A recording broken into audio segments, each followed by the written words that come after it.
يا مرحبا، انا مجيد. صحيت من النوم، لما صحيت من النوم ولعت الغاز عشان اعمل قهوه واروق حالي، بعديها حطيتها بكاسه، بعديها اخذت الكاسه ورحت على الشباك عشان هناك اروق حالي اكتر، بعديها لبست البوت، ولما لبست البوت رحت على المراي، لبست هناك، زبطت حالي وجهزت حالي، بعديها اخذت الشنطه اللي فيها اغراضي عشان اقدر اتحرك، بعديها طلعت من البيت وركبت السياره، وبعدها رحت على حفل ختام مبادرة الحياة في الجامعة.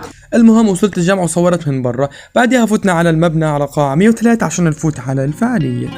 تقدر تعمل كل حاجة ولا يهمك.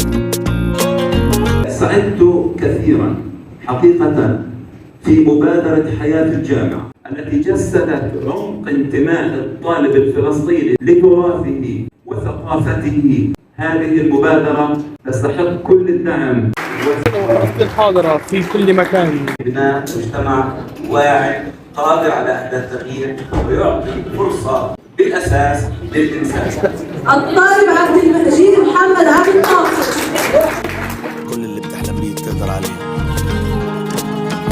هيوقفوك، هيحاولوا يقشوك ويحبطوك ويكسروك، خليك دايما جامد، جرب حاول عاند. هيقطعوك وتملي يفشلوك يبكتوك ويزهقوك. وشكرا كتير لكل حد سقف لي.